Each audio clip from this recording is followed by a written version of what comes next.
ఈవీఎంలు అన్నది 80% of the జనాభా ఓట్లు వేసినారు. రికార్డ్ పోలింగ్ 80% జనాభా వెళ్ళి పోలింగ్ బూత్లో బటన్ నొక్కినారు. బటన్ నొక్కిన తర్వాత వాళ్ళు ఏ పార్టీకి ఓటేశారని వీవీప్యాట్లో వాళ్ళకి కనిపిస్తూ ఉంది. వాళ్ళకి వీవీప్యాట్లో వాళ్ళు వేసిన ఓటు వీవీప్యాట్లో వాళ్ళకి కనిపించే ఓటు రెండు మ్యాచ్ అయ్యాయి కాబట్టి వాళ్ళు సాటిస్ఫై అయ్యి బూత్లో నుంచి బయటకు వచ్చారు. ఈ 80% మంది ఎవరైతే ఓటేశారో ఎవడు కంప్లైంట్ చేయాల, ఏ ఓటరు కూడా కంప్లైంట్ చేయాల.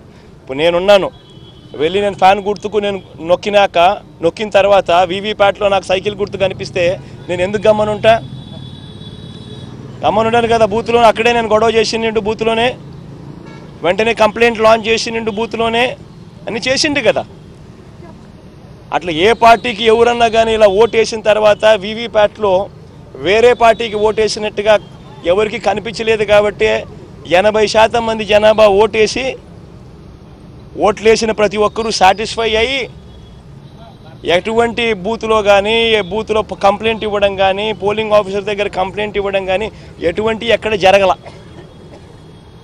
ఇవన్నీ చంద్రబాబు నాయుడు గారికి తెలిసి తాను ఎవరికి ఓటేసాడో తనకే తెలియదని చెప్పి సినిమాలో ఒక సినిమాలో విలన్ పాత్ర పోషిస్తూ డ్రామాలు చేయడము ఎంత మటుకు ధర్మం చంద్రబాబు నాయుడు గారిని అడుగుతా ఉన్నా. పోలింగ్ మొదలయ్యే ముందు ప్రతి పోలింగ్ బూత్లోనూ అన్ని పార్టీలకు సంబంధించిన పోలింగ్ ఏజెంట్లు అక్కడ కూర్చుంటారు.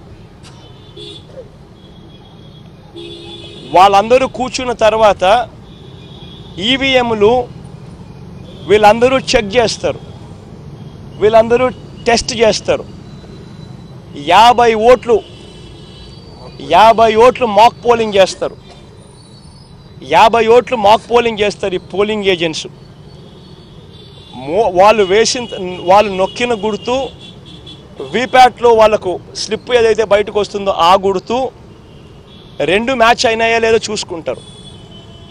చూసుకున్న తర్వాత వీళ్ళు సంతకాలు పెడతారు, పోలింగ్ ఏజెంట్ సంతకాలు పెడతారు. మేము వెరిఫై చేసినాము, 50 ఓట్లు ఒక్కొక్కరు 50 ఓట్లు వెరిఫై చేసినాము, ఈవీఎంలు బాగా పనిచేస్తూ ఉన్నాయి అని సంతకాలు పెడతారు.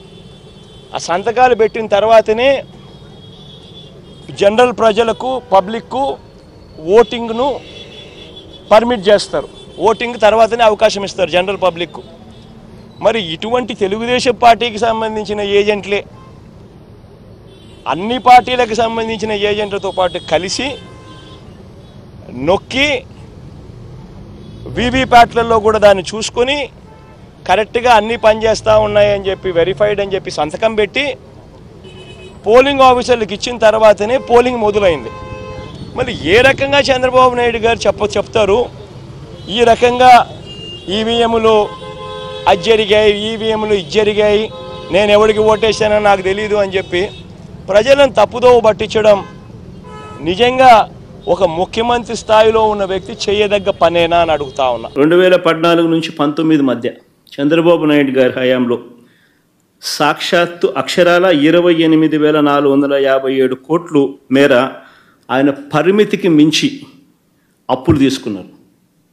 పరిమితికి మించి అంటే ఎఫ్ఆర్బిఎం లిమిట్స్ ఏదైతే రాష్ట్ర ప్రభుత్వాలు హక్కుగా ఏదైతే బారో చేసుకునే కెపాసిటీ ఏదైతే ఉంటుందో ఆ బారో చేసుకునే సొమ్మును ఆ బారో చేసుకునే అప్పు కంటే కూడా చంద్రబాబు నాయుడు ఎక్సీడ్ అయి తాను బారో చేసిన అప్పు 28,457 కోట్ల రూపాయలు. ఇది కాగ్ రిపోర్ట్స్, ఇవి నేను చెప్తా ఉన్నటువన్నీ కూడా CAG reports, union finance commission reports, ministry of statistics and programme implementation government of India reports. 28,457 కోట్ల రూపాయలు చంద్రబాబు నాయుడు గారు తన 5 సంవత్సరాల పాలనలో ఎఫ్ఆర్బిఎం లిమిట్స్ దాటి తాను ఎక్సెస్గా బారో చేస్తే ఆ మేరకు మా ప్రభుత్వ హయాంలో ఆ అప్పులపై కోత పడింది. ఇన్ఫ్యాక్ట్ అది కూడా చంద్రబాబు నాయుడు చేసిన ఎక్సెస్ బారోయింగ్ మా మీద కోత కూడా పడింది. ఆ రకంగా చూసుకున్న చంద్రబాబు నాయుడు గారు ఆ టైంలో 28,457 కోట్ల రూపాయలు ఎక్సెస్ బారోయింగ్ తాను చేస్తే మా హయాంలో ఎక్సెస్ బారోయింగ్ ఎంత అంటే కేవలం 1,600 కోట్ల రూపాయలు. సో నేను అడుగుతా ఉన్నది ఒకటి, ఎవరు ఆర్థిక విధ్వంసకారుడో చెప్పడానికి ఈ డేటా అంతా కూడా కనిపిస్తూ ఉంది. ఎవరు క్రమశిక్షణతో నడిచారు, రాష్ట్ర ప్రభుత్వాన్ని నడిపించారు అని చెప్పడానికి ఈ డేటా అంతా కూడా చూస్తే ఎవరికైనా అర్థమవుతుంది. ఈ మనిషి ఇప్పుడు సూపర్ 6లు సూపర్ 7లు ఇవన్నీ కూడా ఎగ్గొట్టడానికి ఈ మనిషి ఒక భూతం ఉన్నట్టుగా ప్రచారం చేసే కార్యక్రమాలు చేస్తూ ఉన్నాడు. వాస్తవం చెప్పాలనంటే చంద్రబాబు నాయుడు గారి హయాంలో కోవిడ్ లాంటి మహమ్మారి ఎప్పుడూ లేదు. 2 సంవత్సరాలు కోవిడ్ లాంటి మహమ్మారి వైఎస్ఆర్సీపీ ప్రభుత్వం అధికారంలోకి వచ్చిన తర్వాత మా ప్రభుత్వం హయాంలో కోవిడ్ లాంటి మహమ్మారిని చూసాం. ఎప్పుడు చూడాల. రాష్ట్రానికి సంబంధించిన వనరులు తగ్గిపోయిన పరిస్థితి, అనుకోని ఖర్చులు పెరిగిన పరిస్థితులు, ఒక విచిత్రమైన పరిస్థితి. దేశంలో కాదు ప్రపంచంలోనే ఎప్పుడు చూడని కోవిడ్ లాంటి మహమ్మారి 2 సంవత్సరాలు రాష్ట్రాన్ని బట్టి పీడించింది, దేశాన్ని బట్టి పీడించింది, ప్రపంచాన్ని బట్టి పీడించింది. అయినప్పటికీ కూడా చంద్రబాబు నాయుడు గారి హయాంలో వర్సెస్ వైఎస్ఆర్సీపీ హయాంలో అప్పులు ఎవరు ఎక్కువ చేశారు, ఎవరి హయాంలో అప్పులు ఎక్కువ అయ్యాయి అని చెప్పి చూస్తే చంద్రబాబు నాయుడు గారి హయాంలో చంద్రబాబు నాయుడు గారు అధికారంలోకి వచ్చే నాటికి 1,32,000 కోట్ల అప్పు ఉంటే ఆయన దిగిపోయే నాటికి 3,13,000 కోట్ల రూపాయల అప్పులు తెగాయనంటే కంపౌండెడ్ యాన్యువల్ గ్రోత్ రేటు ఆయన హయాంలో 19.54%. కంపౌండెడ్ యాన్యువల్ గ్రోత్ రేట్ అంటే వార్షిక అప్పుల వృద్ధి రేటు. అదే మా హయాంలోకి వచ్చేసరికి మా 5 సంవత్సరాల్లో 3,13,000 కోట్ల రూపాయల నుంచి 6,46,000 కోట్లకు మా హయాంలో అప్పులు పెరిగాయి అని అంటే కంపౌండెడ్ యాన్యువల్ గ్రోత్ రేట్ 15.61%. అంటే చంద్రబాబు నాయుడు గారి కంటే 4% అప్పులు తక్కువ మా హయాంలో జరిగినట్టుగా లెక్కలు క్లియర్గా కనిపిస్తూ ఉన్నాయి. అంటే ఎవరు ఆర్థిక విధ్వంసకారుడు అన్నదానికి ఇవన్నీ లెక్కలే సాక్ష్యం.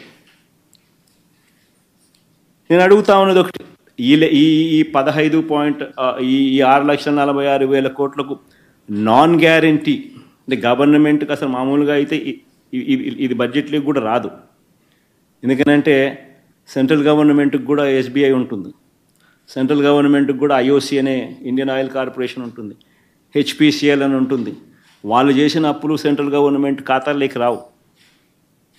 హిందుస్థాన్ పెట్రోలియం కార్పొరేషన్ చేసే అప్పులు సెంట్రల్ గవర్నమెంట్ ఖాతాల్లోకి రావు. ఇండియన్ ఆయిల్ కార్పొరేషన్ చేసే అప్పులు సెంట్రల్ గవర్నమెంట్ ఖాతాల్లోకి రావు. స్టేట్ బ్యాంక్ ఆఫ్ ఇండియా చేసే అప్పులు సెంట్రల్ గవర్నమెంట్ ఖాతాల్లోకి రావు. అవన్నీ పబ్లిక్ సెక్టర్ అండర్టేకింగ్స్, వాళ్ళ అప్పులు చేసేటివి. అవన్నీ నాన్ గ్యారంటీడ్ అప్పులు అంటారు. అంటే స్టేట్ గవర్నమెంట్కు సెంట్రల్ గవర్నమెంట్కు సంబంధం లేదు అప్పులు. అటువంటి అప్పులు కూడా ఏదన్నా ఉంటే రాష్ట్ర ప్రభుత్వానికి ఉండేటి ఏదైనా ఉంటే అవి కూడా తీసుకోండి. నేను అవి కూడా ఒక అడుగు ముందుకు మామూలుగా బడ్జెట్లోకి రావు. అయినా కానీ చంద్రబాబు నాయుడు సాటిస్ఫై చేసేదానికి అవి కూడా తీసుకోకపోండి అని చెప్తారు. అవి కూడా తీసుకున్నా కూడా చంద్రబాబు నాయుడు గారు అధికారంలోకి వచ్చే నాటికి అధికారంలోకి దిగే నాటికి ఎంత అని చూస్తే అధికారంలోకి ఆయన వచ్చే నాటికి 8,600 కోట్లు అప్పులు ఉంటే అలాంటి అప్పులు ఆయన దిగిపోయే నాటికి ఆ అప్పులు 77,000 కోట్లకు తీసుకుపోయాడు. అక్కడ కూడా ఆయనదే ఘనత. మా హయాంలో అటువంటి అప్పులు 77,000 కోట్ల నుంచి తగ్గించడం ఓ 2,000 కోట్లు, 75,000 కోట్లని అక్కడే ఉంది, ముగిసింది. అంటే ఆయన హయాంలో 54.98% compounded annual growth rate non guaranteed అప్పులు పెరిగిన శాతం. మా హయాంలో అది తగ్గింది, -0.48%, -0.48%. టోటల్గా ఆ అప్పులు అంటే టోటల్గా గవర్నమెంట్ అప్పులు, గ్యారంటీడ్ అప్పులు, నాన్ గ్యారంటీ అప్పులు ఆఫ్ ది గవర్నమెంట్ కూడా కలుపుకుంటే మొత్తానికి రాష్ట్రానికి సంబంధించిన అప్పులు ఎంత ఉన్నాయని చెప్పి చూస్తే చంద్రబాబు నాయుడు గారు అధికారంలోకి రాకమునుపు 1,40,000 కోట్లు ఉంటే అది కాస్త చంద్రబాబు నాయుడు దిగిపోయే నాటికి 3,90,000 కోట్ల రూపాయలకి ఎగబాకింది. అంటే ఆయన హయాంలో వార్షిక అంటే కంపౌండెడ్ యాన్యువల్ గ్రోత్ రేటు, వార్షిక అప్పుల వృద్ధి రేటు 22.63%. అయితే మా హయాంలోకి వచ్చేసరికి 3,90,000 7,21,000 ఎగబాకింది అని అంటే కంపౌండెడ్ యాన్యువల్ గ్రోత్ రేట్ కేవలం 13.57%.